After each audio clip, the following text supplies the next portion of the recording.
Hello, I'm Gaynor Halliday and I've been invited by Writing Magazine to share my story about becoming a published author and what inspired me.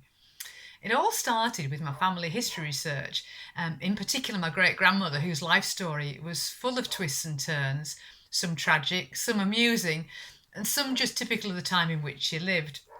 Well, I won't say any more about that because I'm in the process of writing a novel, might even be a trilogy, about her, 10 years after I first thought it would be a great idea. Anyway, having thought I'd like to write her life story in a novel format, I decided I'd get some training, and so I enrolled on the Writing Bureau's comprehensive creative writing course in late 2012, and I took out a subscription to Writing Magazine. Well, my tutor gave me great feedback from the assignment one, and I embarked on the second, which was to write a magazine article on a topic that you're passionate about. Part of the assignment involved researching the magazines in which you thought your article would fit and to write an outline pitch to an editor. So I chose one of the genealogy magazines, noting that it published 2 case studies by enthusiasts every month, so there was a chance of being published. And I just discovered that one of my forebears had made an extraordinary journey in 1860 from Liverpool to Salt Lake City, having converted to Mormonism in Manchester. So I wrote the story and I sent that and my pitch to my tutor.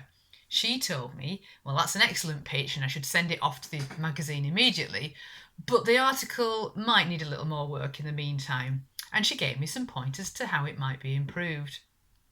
Well, can you imagine how excited I was when the editor responded almost straight away to tell me that he loved the idea and he would send me a commission and guidelines. I was leaping around my kitchen with joy. I was going to be a published writer. Well, the submission guidelines arrived and it was clear that it was going to require a complete rewrite and some more research. And it needed to be a specific word count. I spent hours and hours crafting my article. I think if you calculated the hourly rate, it'd be about threepence an hour. But I loved the process and I loved the extra research. And of course, when my article was published in May 2013, I nearly burst with pride. And I got paid too. Well, I am rather lucky in that I've got some interesting folk in my family tree. So I was able to write some more articles for the magazine. I didn't just stop at writing genealogy stuff, though. I did have a star letter in Woman's Weekly, just by picking a topic in a previous magazine and giving my spin on it. And I sent a picture of my dog and a red-faced me on top of a hill. That was really easy money. Anyway, one particular ancestor really piqued my interest, and that was my great-great-grandfather. He'd had his portrait painted in 1889 by a Bradford artist who'd selected a number of Victorian street characters to immortalise in watercolour. And many were sort of street musicians, hawkers, blind beggars and so on. So why was Thomas Bottomley, a police constable, included amongst this motley crew? Again, I had a bit of luck because Ancestry uploaded some West Riding police records onto its website.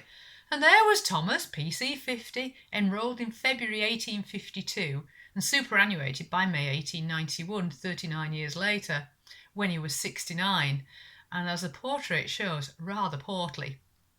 He'd only got one tiny career blemish in the disciplinary books, unlike many of his colleagues, and by my calculations was probably the longest serving police constable in the Bradford force. So I wanted to find out more.